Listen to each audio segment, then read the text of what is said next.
This is the Outlap F1 podcast featuring America's own Cody, Andy, and Deanna. Your one-stop shop for Formula One news, insights, race previews, and reviews. Join us on the Outlap.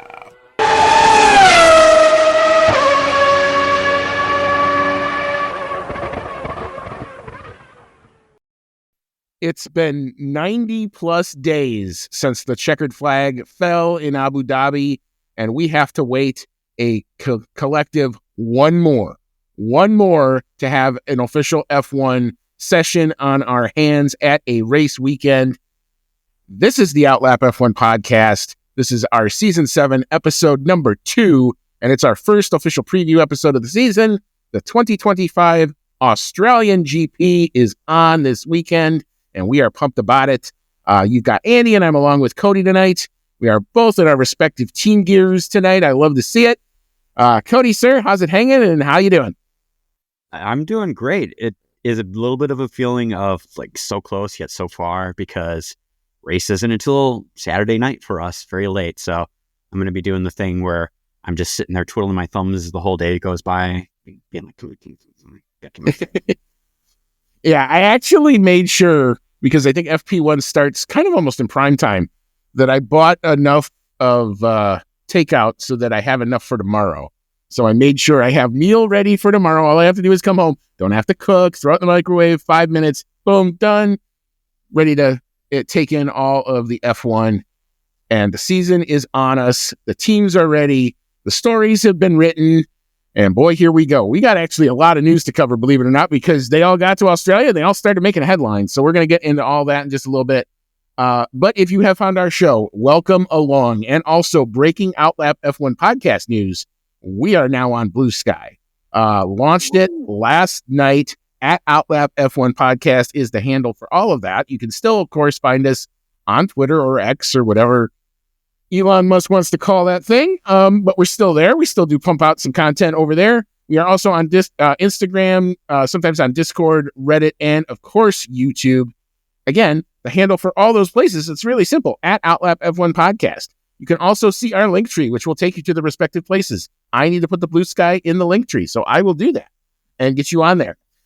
If you are on YouTube and you enjoy what you're seeing and you like what you're hearing, do us a favor, click the like or the subscribe button, or if you're on your favorite podcasting app, a 5-star review will help us get our content to you that much quicker. And of course, we're glad you're here.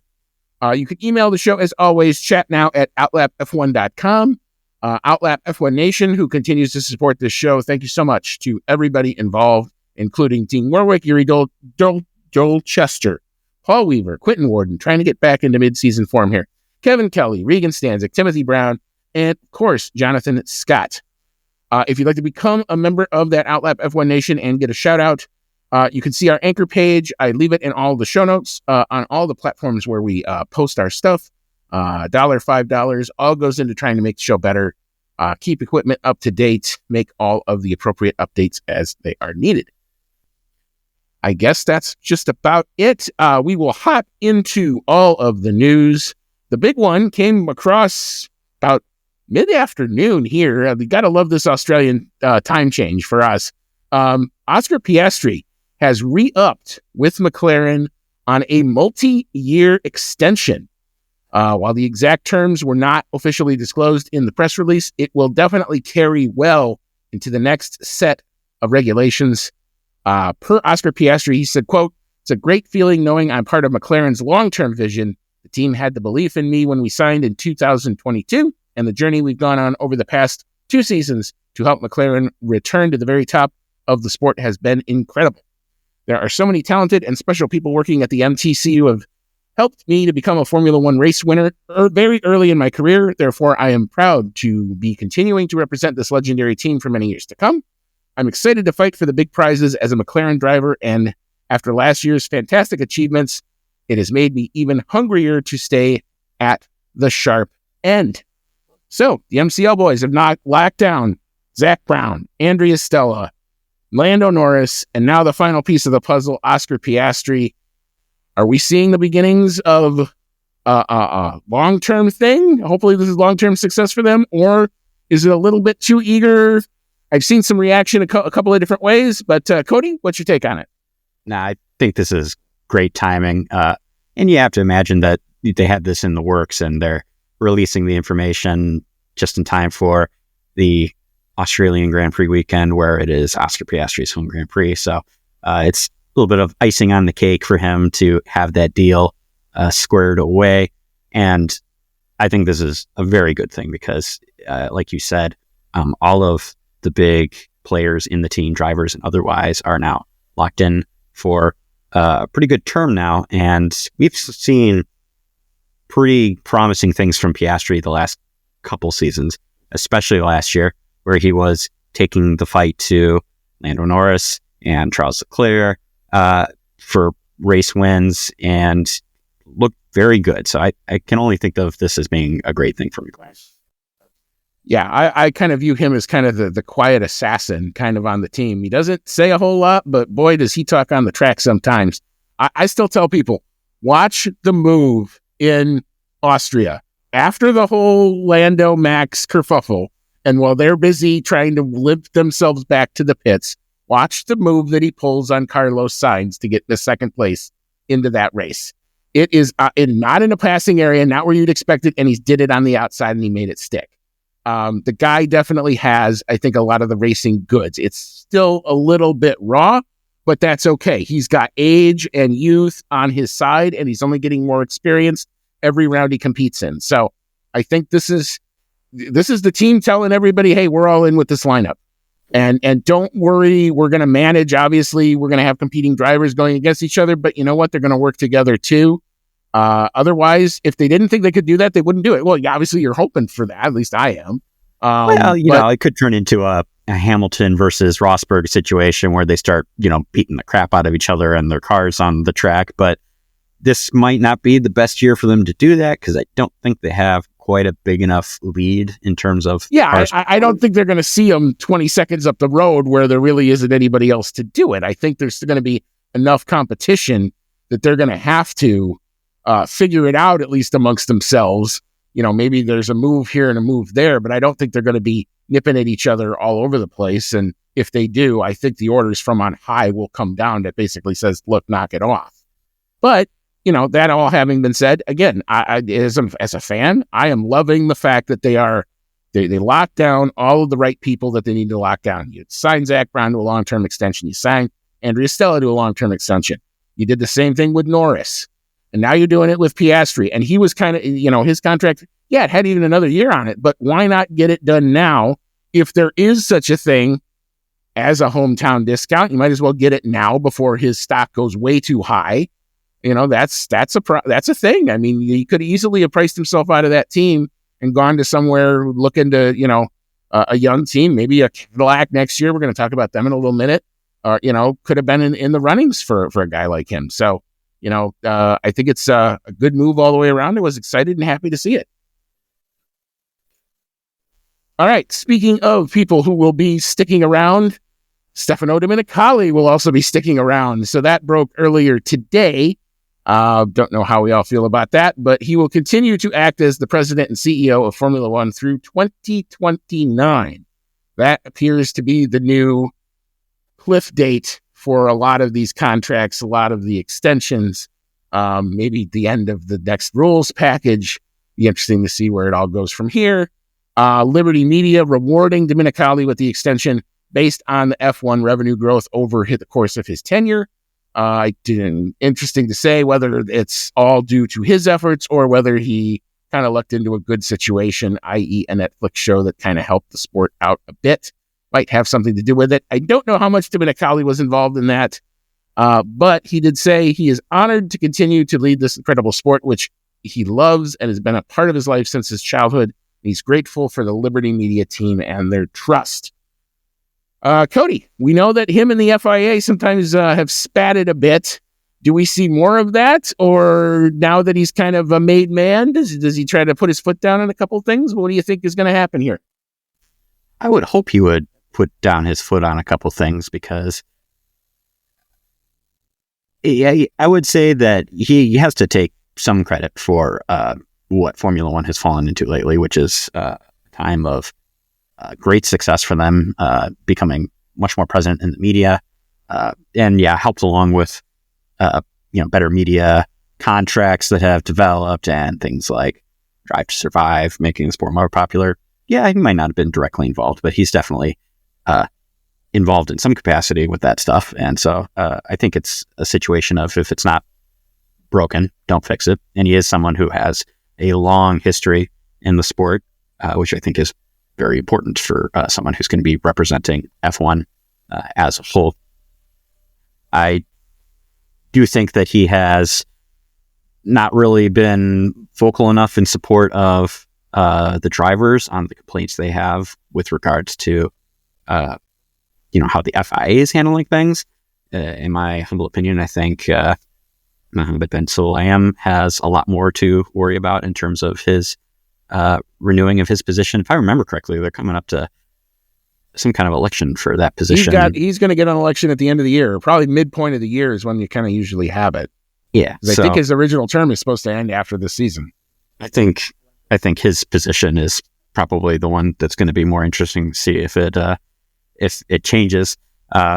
Because I think, despite the fact that Stefano Domenicali hasn't been like super vocal and maybe didn't support F1, enough in terms of those drivers, I think he's still doing all right. My biggest complaint from him is that, F1 was kind of shooting themselves in the foot there for a long time with not wanting the 11th team to come in, despite the FIA thinking it was a good idea.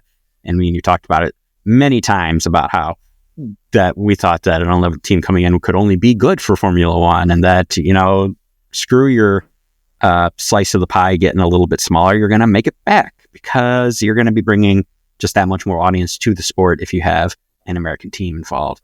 Yada, yada, yada. And the fact that I feel like he kind of fumbled that one a little bit, but they're coming in now anyway as Cadillac, which we're going to be talking about in a minute here, that is now official. But so it wasn't so colossal a fumble that I think he deserves to lose that position.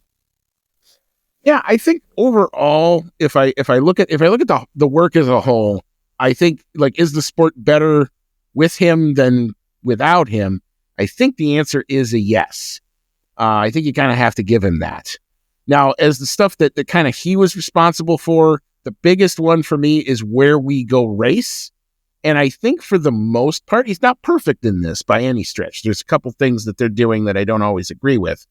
But he's done a good job of trying to mitigate, and it's a tough ask when you're in this position, the push and pull between the historical tracks that people love and want to stay on the calendar and never move versus the newer tracks that all want to host a Grand Prix because, look, there's money to be made here and they all know it.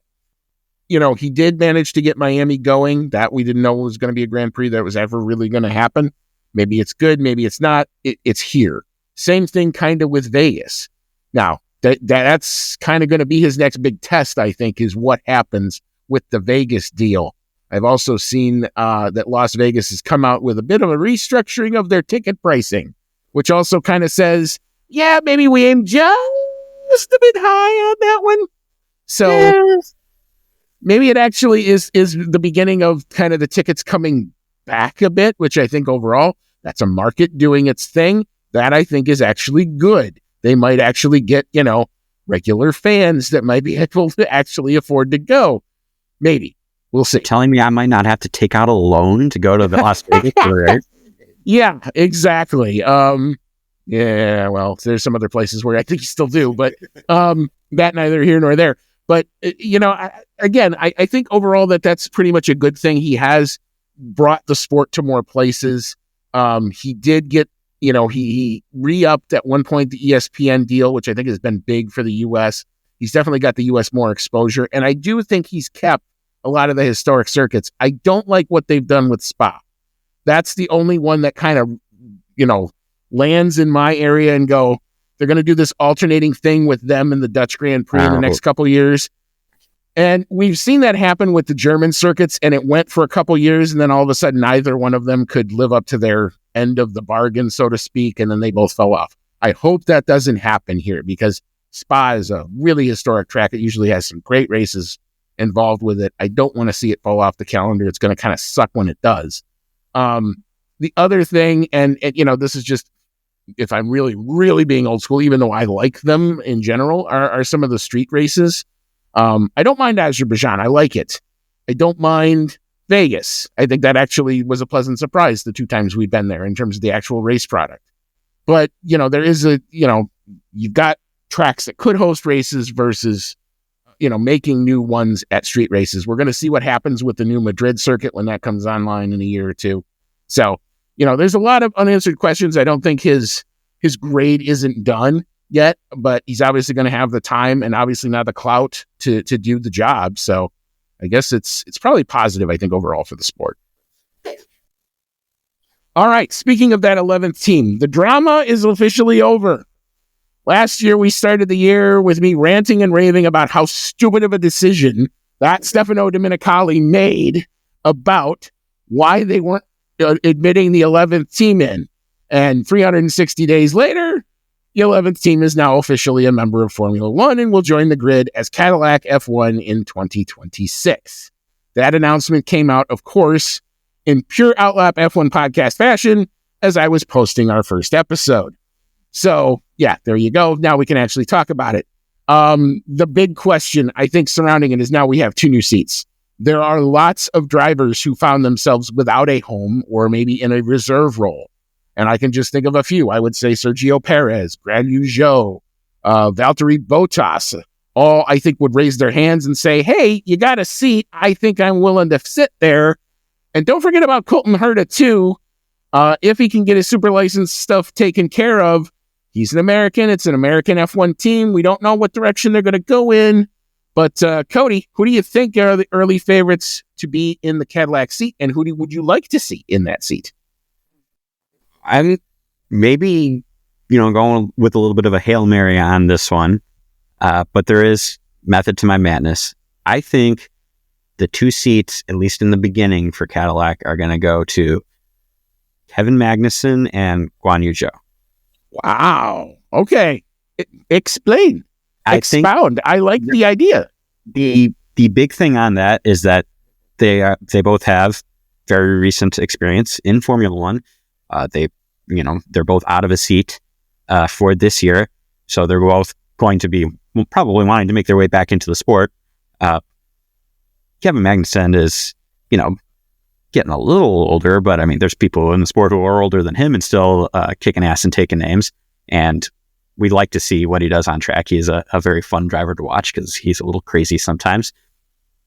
You get the mix between a very experienced driver in Formula One and a driver who is much younger, maybe a little hungrier. You can get that longevity out of the seat. And perhaps most importantly, the Cadillac team is going to be starting out for at least, the first couple of years here with a Ferrari power unit. And both those guys have a lot of experience with Ferrari power units. That's what Haas runs. That's what Kick Sauber has been running. So I think that makes sense. Sadly, that also means that I think, at least in the beginning here, you're not going to have any American driver taking that seat, which is a little bit of a shame because we no longer have Logan Sargent in the sport, which, probably for the best. I think we could have maybe a little bit better representation in Formula One. And who knows what's going to happen, 5 years from now when we've actually got a Cadillac power unit in there and Cadillac has hopefully made a little bit of a name for themselves in the sport. And, people from IndyCar or wherever, actually want to come over and try this out. We'll just have to see. But that's my guess for the beginning. Interesting. I think commercially, if you're looking at it from a pure commercial standpoint, the 2 that I would want to put in, if I was looking to get money or extra funding from a sponsor that both of these guys have, Sergio Perez brings with him that Mexican telecommunications company. All that money goes right in there. Makes a lot of sense. Guy who I think would actually want to have a nerve to want to prove that he wasn't necessarily done. The question is he already done? And that, so that I think is part of it. Guan Yu Zhou, I actually think, is another one. A lot of Chinese money backing his career over the years. and definitely a well-funded driver, and a guy who just kind of fell out of his seat. I don't know that he necessarily did anything. The car was so bad.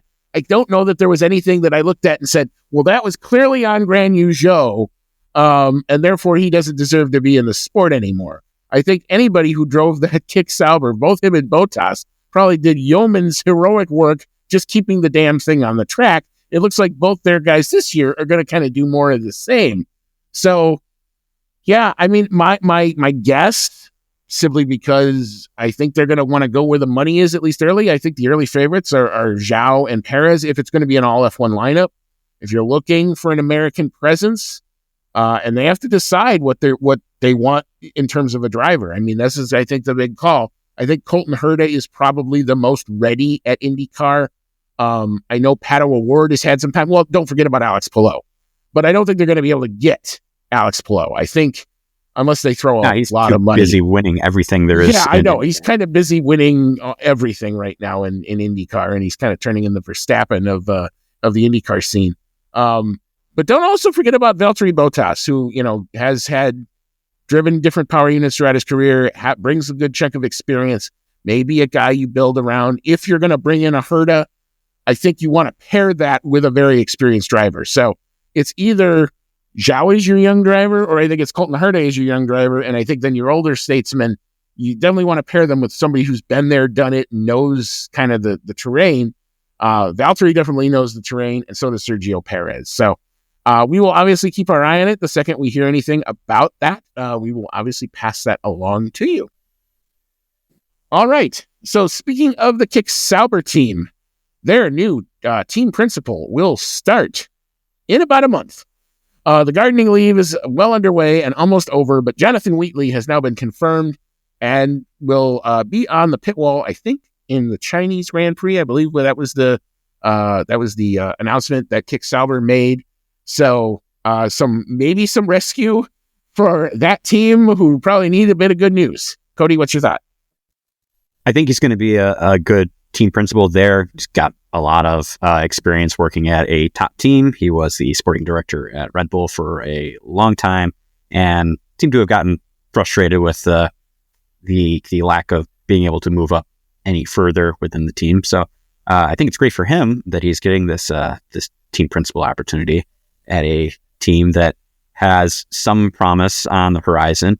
I don't think he's going to be moving mountains this year. I think from what we've seen, testing, and take testing for what you will, but I got a feeling that Kick Sauber car is going to be pretty rotten this year, and no amount of talent from the drivers or skill from the team on the track is going to be able to save that.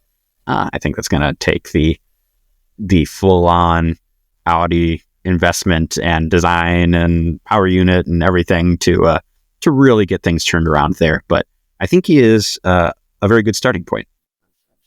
Yeah, I mean, this is a guy who's been on the Red Bull pit wall for a very long time. He's got lots of experience. He's got that engineering background. I do think that he's going to kind of dig in. He's probably going to do a lot of, you can kind of compare what he's going to do with what James Vowles has done over at Williams.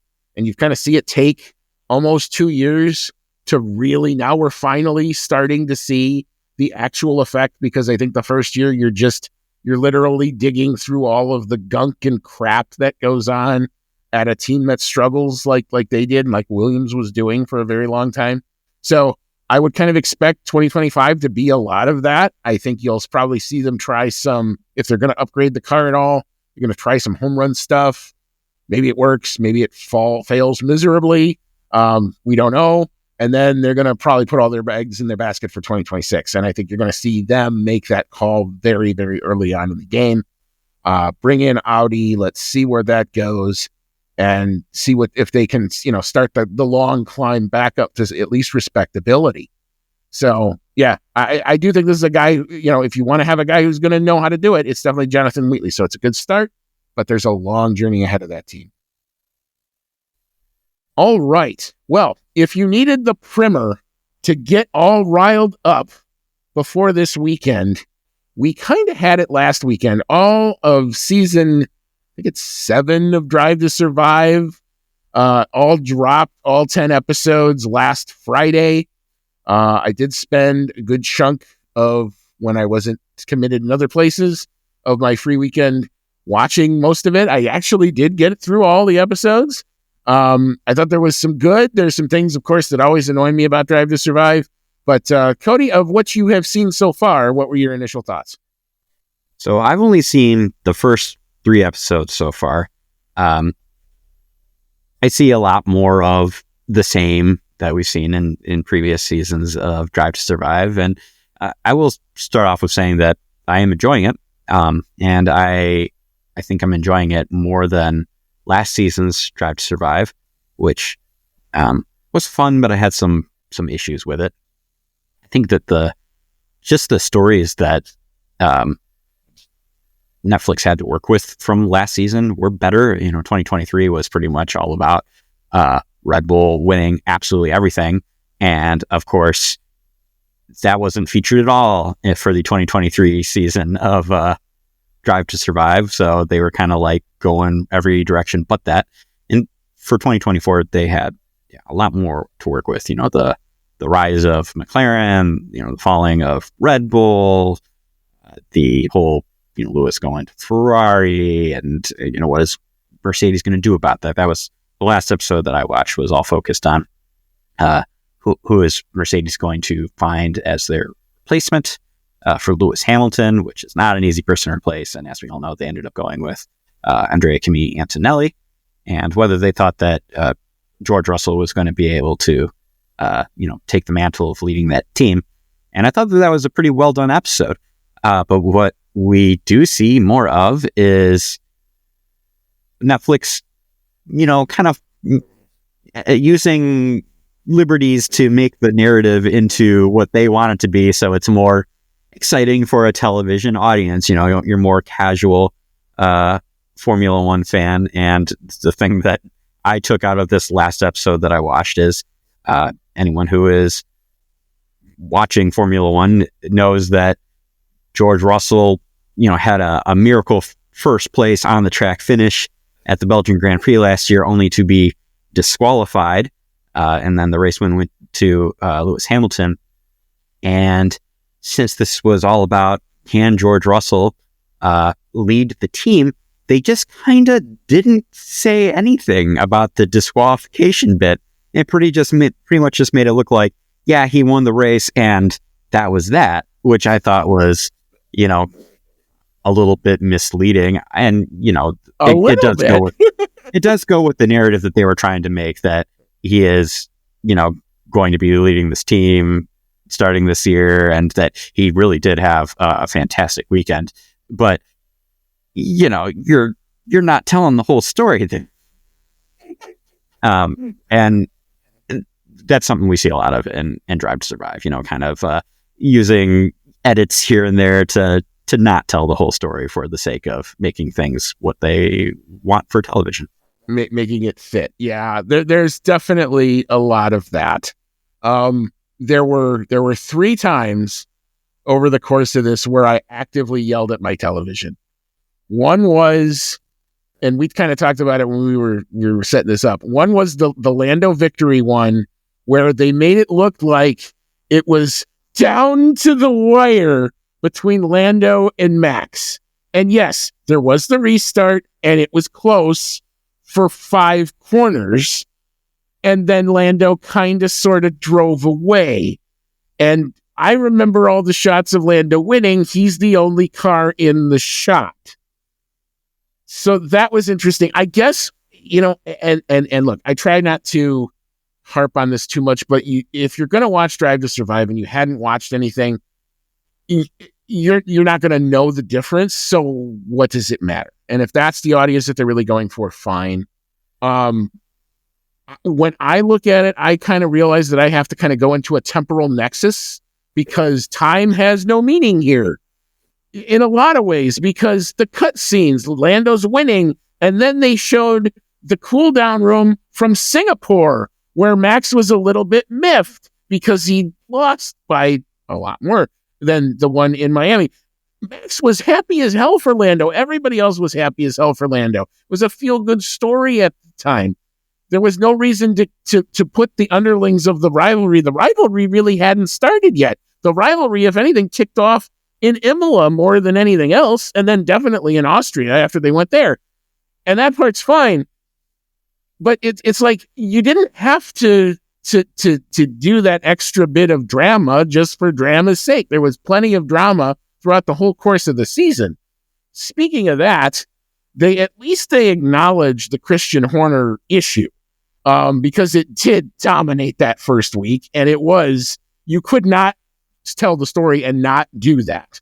But then after the first episode where you do acknowledge it, to then just blink out and go, well, now we're going to hear from Christian Horner in episode 3 and 4 and 5 and 6 and 9 and 10. And it's like, at some point, it's like, I don't want to hear anything more about what he has to say. That's tainted goods to me at this point. So his opinion, don't really care for. Number 2, why so much Flavio Briatore? For a guy... That was another one that I was bothered by, because in all of the... You know how, like, at the end of the episode, they do, like, okay, this is what's coming in the next episode, and then this is coming later in the season. Every episode so far, they've got clips of Flavio Briatore in there being all dramatic and whatnot. And it's like, he didn't even really do anything. Like, this season. He wasn't really involved. He's listed as a special advisor to the team, and you would think that he's running the thing. And apparently Oliver Oakes gets a whole 5 seconds of camera time. He is the most nondescript team principal ever. They have Oliver Oakes as basically like a puppet getting controlled by, Flavio up here. I didn't get it. I don't know why you have to go there for that. You can say, hey, look, Flavio has got a great engineering mind. He's built teams before. He knows what he's doing. Yes, he's had a checkered past. At least they acknowledge that. I give him that. But it was so much. Every time they talked Alpine, he was the one doing it. Maybe because he likes to be on camera. And Netflix will take whoever wants to talk to him, apparently, is the go. But yeah, not only was there creative editing, and I thought I was good at creative editing, but apparently these guys leave me to shame, man. There's clips from, they're talking, it's race 2, and it's a clip from race 15.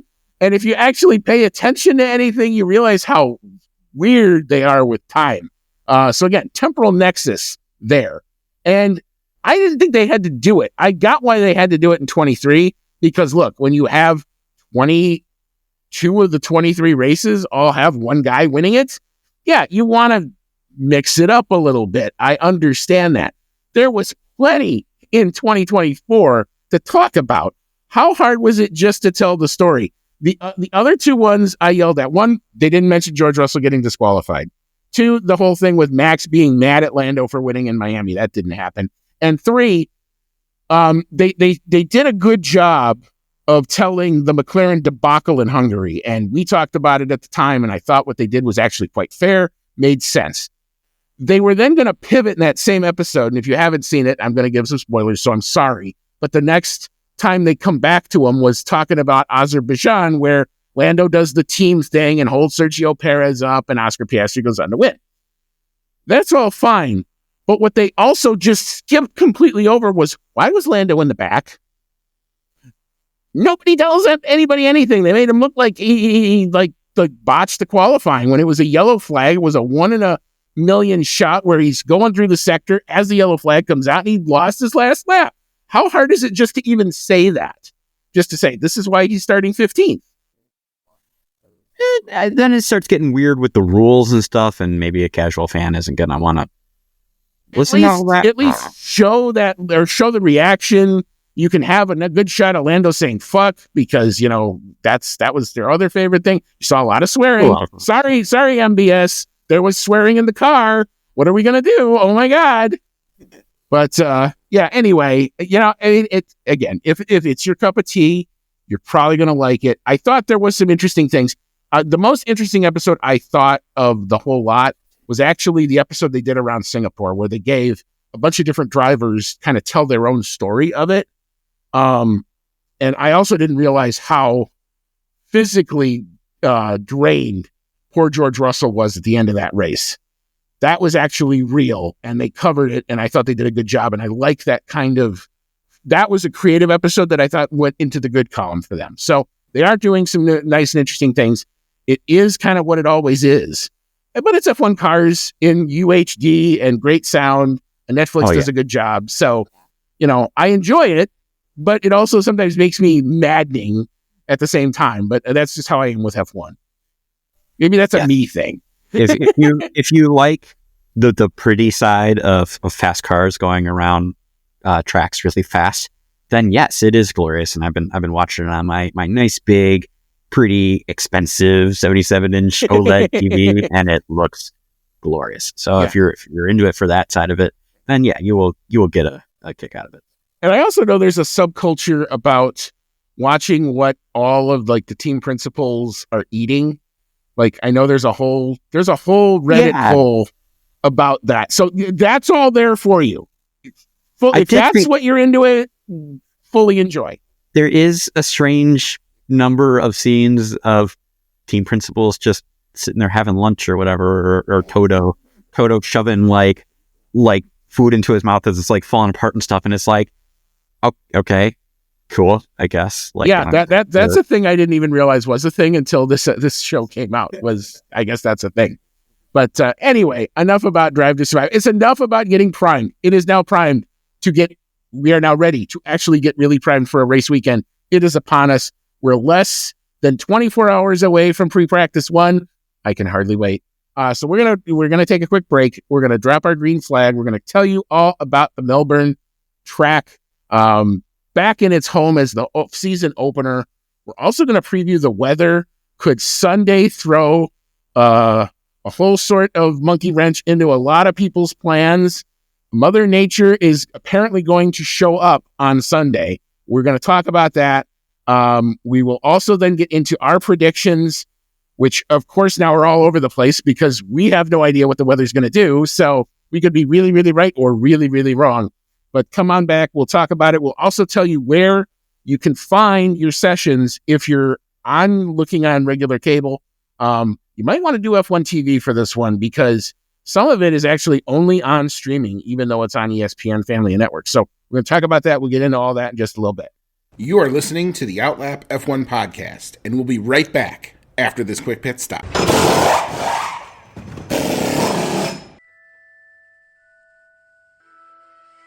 Grab your flu powder, broomstick, or apparate to your favorite audio streaming service to join the discussion on Hogwarts, a podcast, where Dan and his friends have in-depth chapter-by-chapter breakdowns of each Harry Potter novel. Join the group as they dive into the magical world and discuss plot points, analyze character development, and occasionally go off the rails. Whether you're a muggle who's new to the series or a pure-blood wizard who won't need a remember-all, Hogwarts, a podcast, brings everyone to the Great Hall for a magical discussion. Hogwarts, a podcast, available wherever you get your podcasts. All right, welcome back in. This is season 7, episode number 2 of the Outlap F1 podcast. It's our 2025 Australian Grand Prix preview show, our first official race preview of the season. You've got Andy, I'm along with Cody tonight, and we are going to hop into this weekend. It's finally here. We've waited 3 long months. We've gone through the testing. We've seen all the cars. We've watched them with spotlights on them. It is time to answer questions. At least some of them. Do we get answers to everything? But anyway, we are going to be racing in Albert Park in Australia. Cody, tell us about that Albert Park track. All right. Once again, to start off the season, Formula One's turning to the Albert Park track, located in Melbourne, Australia. Number of laps around the circuit for the Formula One race is 58, and the length of the track is 5.278 kilometers, which is 3.279 miles. The tire selection from Pirelli for this race is going to be the C3, C4, and C5 tire compounds, so the softer end of the spectrum. And the track characteristics from Pirelli are a 2 out of 5 for traction, 2 out of 5 for braking, a 3 out of 5 for lateral load, 3 out of 5 for tire stress, 3 out of 5 for track evolution, 2 out of 5 for asphalt grip, 2 out of 5 for asphalt abrasion and a 3 out of 5 for downforce. So most of those stats pretty much right down the middle for this track. As far as the lap records go, qualifying lap record is a 1 minute 15.915 seconds, and that was set by Max Verstappen just last year. That is under the current configuration of the circuit. While the race lap record in the current configuration is a 1 minute 19.813 seconds, and that was set by Charles Leclerc also during last season. Most wins at this track is going to go to great Michael Schumacher, who got 4 wins here out of his 5 championship seasons with Ferrari. He got the wins in 2000, 2001, 2002, and 2004. Next best is the other German, Sebastian Vettel, with 3 wins in 2011 with Red Bull, and then 2017 and 2018 with Ferrari. 3 wins for Jenson Button, 2009 during that Brawn season, and then 2010 and 2012 with McLaren. Lewis Hamilton and Kimi Räikkönen are tied here with 2 wins each. Hamilton got one in 2008 with McLaren, and another one 2015 with Mercedes. And then Kimi Räikkönen got one in 2007 with Ferrari, and one in 2013 with Lotus. As far as the constructor wins here goes, the record goes to Ferrari with a whopping 14 wins. I'm not even going to list out all the years. There's a lot of them. There's a lot of them. Yep. Also a lot for McLaren with 12. So Ferrari's won here in Australia from 1957 to 2024. McLaren has won from 1970 to 2012. So I think they're due for another win. And then a few honorable mentions. We got Williams with 6 wins. They're due for another one as well. Mercedes with 4 and Renault with 2. Both of the Renault wins here came from Fernando Alonso during his Renault years. What's the circuit like? What is the circuit like is a temporary facility. Albert Park can be a little bit bumpy.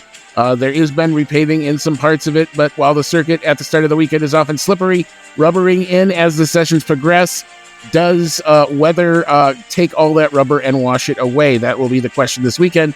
It is also a circuit that will require a well-sorted chassis with several spots on the track where the drivers require a reactive foot end to allow them to chuck it into a corner. Melbourne is also one of the faster tracks on the calendar, with Max Verstappen's 2024 pole lap set at an average of over 250 kilometers an hour. And as for that weather, there's going to be a bit of a dichotomy throughout the weekend.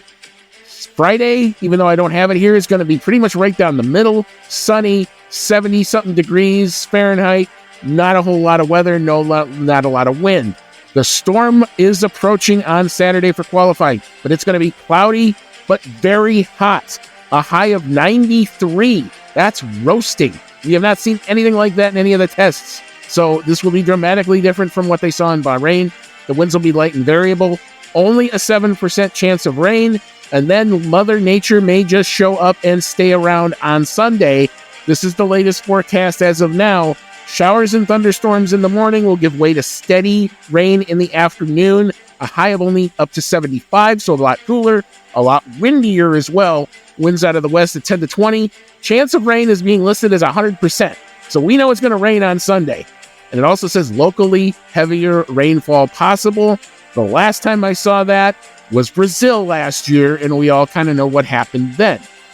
Question I have, do we actually start on time? I think that's going to be a bit of an unknown moving into it. We know it's going to be really stormy in the morning. Your F2 and F3 races might not happen. So stick with us throughout the course of the weekend on social media. We'll do our best to try to update you guys, as it's going to be one of those dynamic, weird days that starts about maybe 6 o'clock local time, p.m. local time for us. So yeah, it's going to be kind of all over the place. But yeah, expect Mother Nature to show up on Sunday. All right.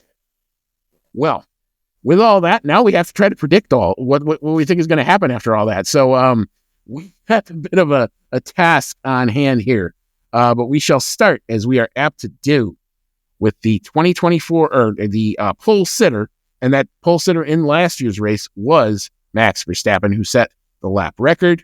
Cody, do you think we have a repeat here? What you got? As far as well, as far as most things go, it's going to be no. But like you said, this weekend's going to be crazy weather. It's the first race of the season. We're really just kind of shooting in the dark here. However, I'm going to go with Lando Norris for pole sitter, just going off of that McLaren looks like they've got the best car, and Lando Norris has been the better qualifier of the two drivers. So going totally logical from the information that we have on this one. Yeah, I would think, boy, what a journey it's been on to actually be in a position where now I almost expect this, given the form they showed during the test, given all of the accolades that has been talked about this team.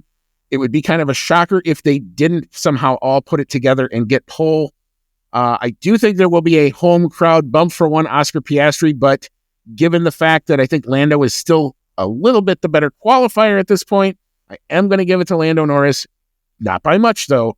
But I do have Lando taking the pole here. And then the next obvious question is, what do we have for a lap time? The 2024 pole time was that lap record, 1:15.915, set by Max Verstappen. Do we go even faster? Cody, what you got? I do think we're going to go a little faster. I do think we're therefore going to do a new qualifying lap record. I do think that we're also getting to the point in these regulations where we're starting to see a lot more diminished returns year by year, though. So I think we're only going to go, a little bit faster, I guess relatively so, than last year. I've got the qualifying pole lap as a 1 minute 15.567 seconds. All right, very good. I do think we're still unlocking lap time. It just looked like even the test times in Bahrain were getting close to their pole time, and that's usually something we don't see from testing to race. Granted, it was a lot cooler, so maybe that had a lot to do with it. We're going to find out, but I do think we're still going to get faster. I'm a little bit faster than you. I've got a 1:15.358 for my lap time there. All right, now the big question. What do we think we're going to have in the race for the podium? Last year's race winner was Carlos Sainz. It would be a mega job if he managed to do a repeat of that. Charles Leclerc came in second, and this was McLaren's first podium last year. I think was Lando Norris coming home in third. All right, Cody, what you got for a race podium, and is it going to be chucking it down when it happens? I do think it, now I think it's going to be chucking it down when it happens. Now, if you had asked me my prediction before we knew about the rain, it would have been very different. But now that I do know it's going to be possibly raining cats and dogs, all I could think about was the Brazil race from last year and how it won. Max Verstappen absolutely destroyed the field there. So because of that, I've got Max Verstappen taking the first win of the year. Also because he is, Max Verstappen, that plays a part in it as well. And then I've got the two McLarens rounding out the rest of the podium with Lando Norris in second and Oscar Piastri in third. All right, very good. I do think Max will probably be a factor. I don't know if the car has enough in it yet. We're going to find out. We're going to see what those conditions are. I got to go a little more chalk. I'm probably being a little bit more conservative here, but I do think there is a home crowd bump. I do think that is real. He's got his new contract. Everything screams maybe a Lando victory, but I'm going to go Oscar here. I think it's going to come through in the rain. I think he might actually be a slightly better rain handler. We'll see what happens to Lando and Oscar throughout the course of this race. Might come down to a pit stop or two. Who knows? If it's really chucking it down, it could be anything. But I'd like to think if your car is good in the dry, it should be pretty good in the wet. So I'm going to go with that logic. Oscar Piastri to come home P1, Lando Norris to come home in P2. And I do think those Ferraris are going to have something to say in this equation this weekend. I got Charles Leclerc, just because he's got more experience in that car right now, coming home in P3. All right. Even though there is no longer a bonus point, we still think it a good idea to still try to figure out who's going to get the fastest lap time and what is that lap time going to be. Given the fact that it may be checking it down, we've all kind of made some edits to this versus where I would have thought we would be if it was dry. I've got Lewis Hamilton setting the fastest overall lap, even though it won't mean anything in terms of a point. And I've got a 1:25.588 because if the weather is as bad as that prediction says, they may not be going very fast. We may see full wets. Who knows? If that would be an interesting one to see, like full wets in the first race of the year. I've got Also going back to the Brazil race, how Max Verstappen was just setting fastest lap after fastest lap after fastest lap for like the last 20 laps of that race. I've got him setting the fastest lap here in Australia, and got it a little faster than you. Maybe the track will be drying out, or they'll get a dry line going or something by the end. I've got him doing it with a 122.647. Yeah, I think that the question is going to be, it's definitely going to be wet. If it's a steady rain and it's just a drizzle, it could easily dry out. And we've seen, and we were texting back and forth, I'm like, I've seen that place be totally drenched at the start of a session and within an hour be almost completely bone dry. Because it's still going to be hot. It's going to be windy. All of that. It's a public park. There's not a lot of buildings around it. So, the wind can just kind of funnel in and, act as a dryer very, very quickly. So it's going to be a very, very interesting watch, if nothing else, for sure. So, but I've got, where are we? We're at bonus picks, right? Yeah. So we'll move into our bonus picks. I've selected P5, P9, and P11, so we get a good spread amongst the field. I have Max Verstappen coming home in P5, Pierre Gasly coming home in P9, and Yuki Tsunoda. I think it starts all over again with the P11 thing. It's just kind of where I think I see him. So I'm putting Yuki Tsunoda there. Cody, what you got for bonus picks? And how the mighty will have fallen if Max Verstappen starts out the year finishing P5. We're gonna see on that one. I've got George Russell getting a respectable performance in for Mercedes and coming in P5. Got Liam Lawson in P9. I think he's going to probably struggle a little bit on his first weekend out in the Red Bull, but I do think he's going to score points. And then it's just tradition, right? I got to put Tsunoda in for P11 for the first race of the year, because at this point, our guess is really as good as any. And it's just fun picking him there because he seems to be cursed with the P11 spot. It's the hard knock life for him. I think he's got one more year left, and then he's going to skedaddle out of that car just as quickly as he can. So for our prop bet, what we like to do a lot of times with the prop bet, especially when we go to places, if there are local stories we want to see, like does that team US when they're in the USA, or does, in this case, Team Australia, which would be Oscar Piastri, and to make it more fun, and Jack Doohan, who will be in his first or second official F1 race of his career. Do both of them have the potential to score points? I think we're all pretty much in agreement that we think Oscar Piastri is going to score points unless something bad happens to him. But do we also think that Jack Doohan could score points on not debut, but in his first official year's debut for Alpine, given the form that they showed? So, Cody, I'll let you go first. What you got here for prop bet? I'm going to go with yes. And like you said, it seems to be pretty clear that Oscar Piastri is probably going to score points unless something crazy happens, knocking on wood for his sake. But, I think Jack Doohan has a decent chance at getting points because we saw, at least in testing, that that Alpine car looks like they've made some good progress. I think they could be in a good position to mop up those 9th and 10th places, at least at this point in the season. And, maybe there's going to be a little bit of attrition in this race. Maybe some people are going to fall out. Jack Doohan, you said it yourself that it's only his second ever race, his first home race. He's going to probably just want to bring it home. And because of that, he might just be in the right place at the end. Propensity for red flags with a standing start. Yeah, that could easily be in the cards for all of that. So, yeah, I think you make a perfectly good argument.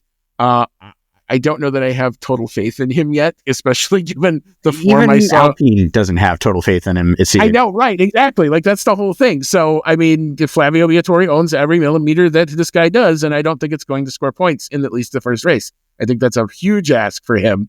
I do think Piastri will more than likely score points. I have Piastri winning the race. So, obviously. So, I will say no to this one. And one, it gives us some differentiation, and maybe it comes down to it when we add up all of the scores on Sunday. All right. So before we hop on out, just wanted to let you know where, if you are in the United States, where you can watch your F1 this weekend. And if you are on the ESPN family of networks, it's in a plethora of places. There are college basketball conference tournaments going on profusely during all of the weekend, and a lot of them even go late on the West Coast. So there will still be college games happening while this race is going to be going on, more than likely. So it's all over the place. So FP1 will start, like I said, less than 24 hours away, 9:25 p.m. Eastern. ESPN News is where you can find it. Of course, all sessions also available on F1 TV. We didn't even get a chance to talk about the F1 TV thing. They are now actually have a new tier. Of course they do, which will allow you to stream in 4K. I don't know that I've actually taken the plunge to do it yet. I'm going to look at that option and see if I can maybe get a prorated price or something. It's like $115 for the whole year. For me, it might just be worth it just to do it. But I want to see if I can actually get the 4K with my setup. So anyway, that's a thing that's out there. Take a look at it if you are so inclined. There are also some deals on, I think, just the traditional F1 TV Pro, because they're trying to get you signed up at the beginning of the year. So F1 TV is definitely an option. It will stream all sessions live there. Thursday, 9:25 p.m. Eastern, that's on ESPN News. Friday, 12:55 a.m. Eastern for FP2. That will be over on the traditional home, ESPN2. FP3 will not be on a traditional cable network, streaming only through your ESPN3 connection, which you can sign in through your cable provider, or if you have ESPN Plus, you should be able to get FP3 live as well. Any smart TVs will definitely be able to connect you with ESPN Plus without too much trouble, especially in the US. Qualifying is 12:55 a.m. Eastern. That's on ESPNU, so back on some traditional broadcast outlets there. The pre-race is going to be all over the place. It's going to start 11 p.m. Eastern on ESPN News, and then we'll move over probably about 20 minutes before lights out. But the big main race will start 11:55 p.m. Eastern. That'll be on main ESPN channel. So stay tuned to the ESPN family of networks. We'll do our best to remind you throughout the course of the weekend when the sessions start, where you can find the pictures all weekend long. All right, we are all set to go. It is time to find some answers, and let's see what Mother Nature throws into the mix this weekend. I cannot wait for it. I'm as excited for a season as I have been in a long, long, long time. So yeah, I don't think there's anything more to say about it. Cody, any final thoughts before we hop on out? I've got actually one random final thought here. Normally when we're setting up our predictions table to read out, we abbreviate the drivers by 3 letters, and for some reason, having Jack Doohan down to DOO, it's just tickling the Beavis and Butthead 5th grade humor in me. So I just wanted to say that because I've been chuckling to myself about it for like 2 minutes here. Yeah. But on a more serious note, I am so ready for the season to get going again. I don't want to jinx it, but I really do think we're in for a very, very exciting season this year, where there's going to be a lot of teams and drivers within a shot by the end. So I can't wait. Yeah, and we will be back hopefully Sunday night to recap all of it. It's going to feel like forever and a day ago by the time we actually get to the review, but we shall do our best to get it out and get it posted as soon as we can. So, yeah, stay tuned to our plethora of social media networks. I'm going to be doing a lot of live stuff on Blue Sky to try to grow that up this weekend. So, again, Outlap F1 Podcast is the handle for anywhere on social media. If you want to find us, follow us, track what we're talking about. I'll be hashtagging and all that other good stuff. Probably do my live qualifying over there on Blue Sky as well. So, yeah, for Cody, it's been Andy. We are up and running, baby. It is finally time to go racing. Can't wait to talk to you about it on the other side. And as always, may all your laps be fast.